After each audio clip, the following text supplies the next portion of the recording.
सुंदर, अप्रतिम, मनमोहक सौभाग्य अलंकार मंगळसूत्र महोत्सव 100% जीएसटी फ्री.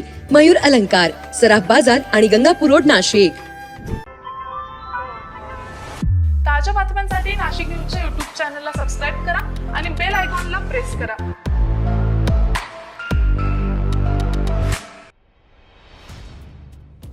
स्वस्त धान्य वितरण व्यवस्थेअंतर्गत ई-केवायसी नसलेल्या लाभार्थीचे रेशन बंद करण्याचा निर्णय केंद्र सरकारनं घेतला आहे. तशा सूचना राज्य शासनामार्फत देण्यात आलेल्या आहेत. फेब्रुवारी महिना अखेरपर्यंत त्याची पूर्तता न करणाऱ्या ग्राहकांना स्वस्त धान्याला मुकावं लागेल. त्यामुळे लवकर केवायसी करून घेण्याचं आवाहन जिल्हा पुरवठा अधिकारी कैलास पवार यांनी केलं आहे. केंद्र शासनाकडून स्वस्त धान्य वितरण व्यवस्थेअंतर्गत सन 2029 पर्यंत रेशन दुकानांमधून मोफत धान्य उपलब्ध करून देण्यात येत आहे. मात्र मोफत धान्याचा लाभ घेण्यासाठी लाभार्थींना त्यांचे आधार कार्ड रेशन कार्डशी जोडणं, ई-केवायसी अनिवार्य करण्यात आलेलं आहे. ते न केल्यास धान्यापासून लाभार्थींना वंचित राहावं लागेल.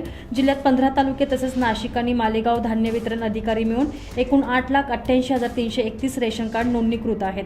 त्यांच्यामध्ये अंत्योदय आणि प्राधान्य रेशन कार्ड धारकांचा समावेश आहे. लाभार्थ्यांची एकूण संख्या 38,43,674 इतकी आहे. त्यापैकी 38,41,499 लाभार्थींचे ई-केवायसी पूर्ण झालेले आहे.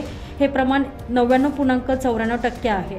100% ई-केवायसी पूर्ण केलेल्या तालुक्यांमध्ये देवळा, कळवण, मालेगाव आणि पेठ या तालुक्यांचा समावेश आहे. तर मालेगाव शहर धान्य वितरण अधिकारी कार्यालयाअंतर्गत सर्वाधिक 996 जणांचे ई-केवायसी बाकी आहे. त्या खालोखाल नाशिक शहर धान्य वितरण अधिकारी कार्यालयात 779 आणि त्र्यंबकेश्वरमध्ये 191 व्यक्तींनी ई-केवायसी केलेलं नाही. अशा व्यक्तींनी रेशन दुकानांमधून नोंदणी करून घ्यावी. दुकानदारांनीही ती मोफत करून द्यावी असं आवाहन कैलास पवार यांनी केलंय. Bureau report, Nashik news, Nashik.